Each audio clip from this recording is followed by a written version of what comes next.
Good afternoon আমার সমস্ত বন্ধুদেরকে জানাই অনেক অনেক ভালোবাসা। আশা করি সবাই খুব ভালো আছো, আমিও ভালো আছি। আজকে তোমাদের কাছে নিয়ে এসেছি একটা অন্যরকম ভিডিও। তো আমি কিভাবে স্কিন কেয়ার করি ঘরোয়া পদ্ধতিতে সেটাই তোমাদের সাথে শেয়ার করছি। তো আমি ভাবলাম চলো রোজ রোজ তো বাড়ির কাজকর্ম সব দেখাই, আজকে একটু স্কিন কেয়ার দেখি। তো তোমরা প্লিজ একটু দেখো। প্রথমে মুখটা আমি ক্লিন করে নিচ্ছি। আধখানা আলু নিয়েছিলাম, সেটাকে ঘিষে নিয়ে রস বের করে নিয়েছি আলুর, আর তাতে অল্প একটু লেবু রস দিয়েছি। তো ওটাকেই মিক্স করে আমি একটা তুলোর মধ্যে লাগিয়ে নিচ্ছি গোটা মুখ আর গলাতে।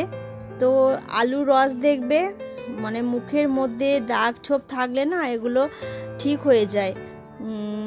তারপরে রোদ থেকে এলে আসার পর যদি আলুর রস লাগানো যায় না ভীষণ উপকার দেয়। তো দেখো এরপরে আমার লাগানো হয়ে যাওয়ার পর আমি একটা পেপার দিয়ে পুরো মুখটা গলাটা একদম পরিষ্কার করে নেব।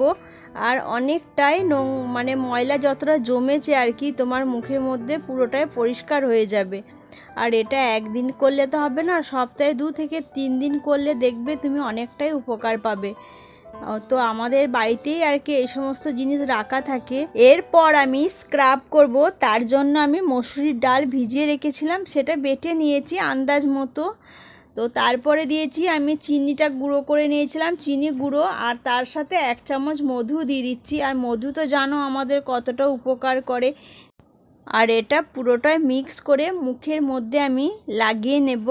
আর ঘরোয়াভাবে তুমি যদি রোজ স্কিন কেয়ার করো না তোমার মুখের একটা গ্লেজই আলাদা হবে। কিন্তু আমাদের হাতে টাইম থাকে না, এই সব জিনিসগুলো বানাতেও প্রচুর টাইম লাগে। তাই আমরা বাইরের মানে প্রোডাক্ট বেশি ব্যবহার করি, ওগুলো হাতের সামনে পেয়ে যায়, তাড়াতাড়ি আমাদের কাজও হয়ে যায়। তাই আমরা ঘরোয়াভাবে স্কিন কেয়ারটাই ভুলে যাই। তাই মানে বাড়ির মধ্যেই তো সমস্ত জিনিস রাখা থাকে, যদি কেউ একটু এইভাবে স্কিন কেয়ার করো দেখবে সত্যিই ভালো উপকার পাবে। আমি এক সময় অনেক করতাম, কিন্তু আমারও একই অবস্থা, কাজের চাপের জন্য করতে পারি না। তাই ভাবলাম চলো আজকে একটু করি। তো দেখো আমি পুরো মুখের মধ্যে নাকের জায়গাটা, তারপরে গালগুলো, গলা পুরোটাই ভালো করে সুন্দর করে আলতো হাতে একদম স্ক্রাবটা করব। আর যখনই তুমি যেভাবেই স্ক্রাব করো আলতো হাতে করলেই ভালো, জোরে জোরে ঘিসলে দেখবে স্কিনের ক্ষতি হয়।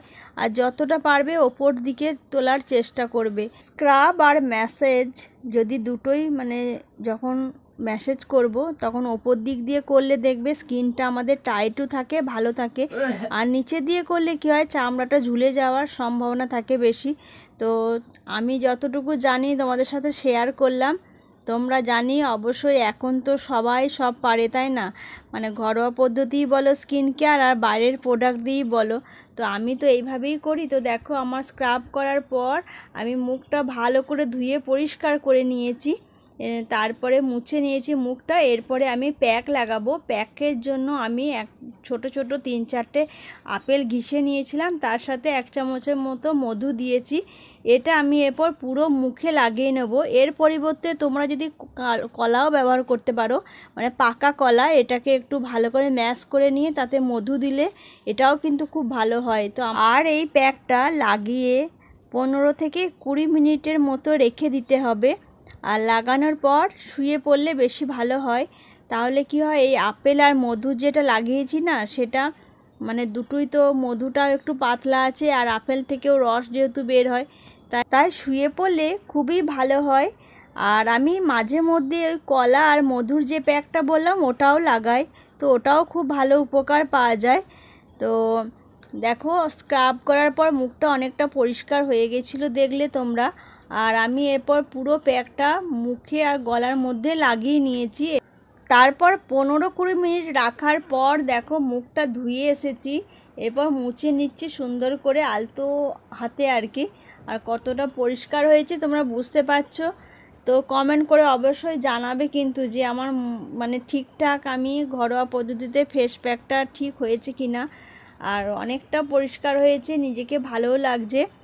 তো এরপরে আমি একটু ক্রিম লাগিয়ে নেব। আর এসব মুখে স্ক্রাব তারপরে প্যাক লাগানোর পর অবশ্যই কিন্তু ক্রিম লাগাতে হবে। তোমাদের কাছে যা ক্রিম আছে সেটাই লাগিও। তো আমি একটা নিভিয়া ক্রিম লাগাচ্ছি, আর আমি এই ক্রিমটাই বেশিরভাগ ব্যবহার করি। তো ডে ক্রিম আলাদা পাওয়া যায়, তোমরা ডে ক্রিম লাগাতে পারো, আর নাইটে ব্যবহার করলে নাইট ক্রিম। তো আমি মানে এইভাবেই ঘরোয়া পদ্ধতিতে স্কিন কেয়ার করি মাঝে মধ্যে। ভীষণ ভালো লাগে আমার বাইরের প্রোডাক্টের থেকে এইভাবে বাড়িতে বসে করলে, আর খুব ভালো উপকারও পাওয়া যায় দেখবে। তো আমার স্কিন কেয়ার করা হয়ে গেল। এবার আমি চুলটা সুন্দর করে ছাড়িয়ে নেব, একটু টিপ পরে নেব, দেখবে কত সুন্দর লাগবে। এইভাবে যদি করা যায় সপ্তাহে অন্তত 2 থেকে 3 দিন, খুব ভালো উপকার পাওয়া যায়।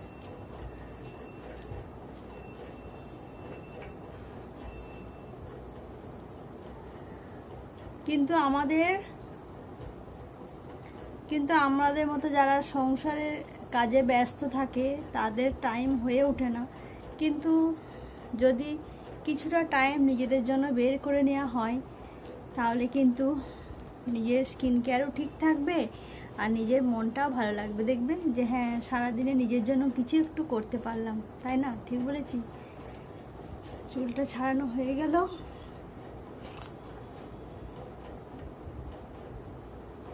তো চুল ছাড়ানো হয়ে গেল আমার।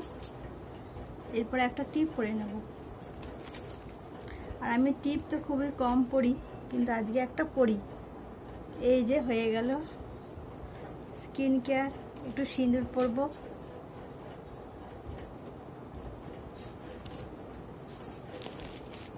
এরপর একটু সিঁদুর পরব। আর চুল খুলে তো সিঁদুর পরতে নেই, আগেও বলেছি। তাই চুলটা আমি একটু গুটিয়ে নিলাম, হাতে করেই দেখো পরে নিলাম।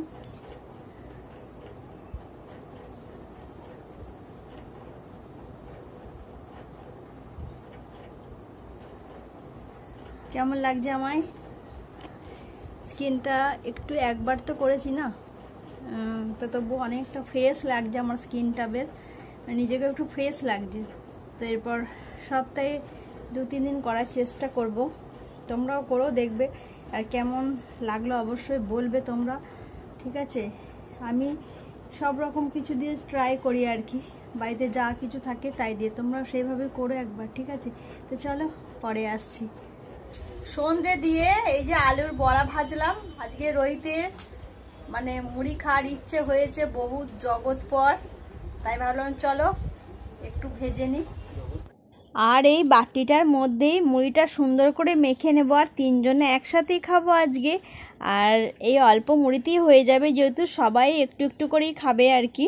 টিফিন করার পর আমি এখন একটু বেরিয়েছি বাজারে, দুটো একটা কিছু সবজি নেওয়ার জন্য। এখানে শাকের দোকানে এসেছি, দেখো শাকের দাম কিতনে का ये वाला পুদিনা যে রাস্তা। আমি শাক নিয়েছিলাম। শাক খেতে ভীষণ ভালোবাসে আমাদের বাইরের সবাই। আর যেহেতু শীতকালে শাকটা দেখবে খুব ভালো থাকে, ফ্রেশ থাকে।